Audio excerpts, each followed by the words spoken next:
mga palangga! So for today's video ay ang pang-apat sa 48 Laws of Power ang ating pag-uusapan. So ito yung pang-apat. Always say less than necessary. Silence breeds power and talking too much reveals your plans.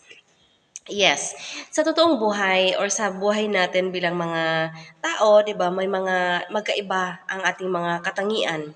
Kung mapapansin natin na yung mga taong bukadera or yung mga tao na yung parang mahilig magsalita or mahilig magyabang ay wala silang naitatago, gano'n. Pero or parang wala tayong hinahanap sa kanila kasi kahit naman hindi ka magtanong, alam na natin kung ano yung mga meron sila. Samantalang yung mga tao naman na parang ang hirap nila i-analyze, ang hirap nilang yung kilalanin, 'di ba? Kasi hindi sila palasalita, hindi sila mahilig mag-share. Or kung nagsasalita man sila parang limited. Kung ano yung tanong mo, yun lang ang isasagot, parang ganon. Which is, tama para yan yung ganon. Dapat sa atin, kapag ka may tinatanong, yan lang ang sasabihin natin. Wag nating sabihin yung lahat-lahat na porke ganito ganyan, nakadetalye na. So hindi po kasi kapag ka ganon, ang ending wala nang parang wala nang natitira sa wala nang naitago. So ano pa ang So kayang-kaya ka na, vulnerable ka na kapag ka ganon. Dahil alam na ng mga tao sa paligid mo kung paano kang sisirain, paano kang masasaktan, ganon. Dahil nasabi mo na lahat. Naiano mo na ba na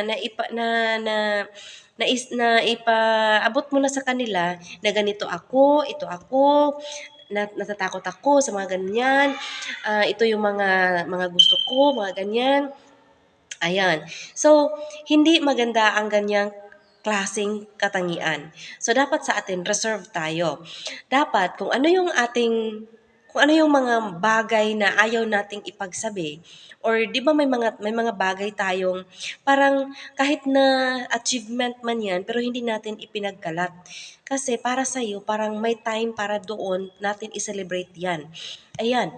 So, kapag ka parang na-overwhelm ka dun sa dun sa talking activity mo or dun sa conversation. Tapos naisabi mo nang hindi ka pa handa or parang bigla lang naisabi mo dahil nga sa parang na-provoke ka lang na sabihin or parang parang bigla na lang lumabas. Ayan. So, yun ay isang weakness. So, dapat sa atin, meron tayong itinatago or parang itatago natin kung ano yung dapat itago. Huwag natin basta-basta na lang na isabi lahat. Kapag ka hinihingi, oo. Pero kapag ka hindi naman, so of course, we have to hide it. Ayan, sa mga palangga, maraming salamat.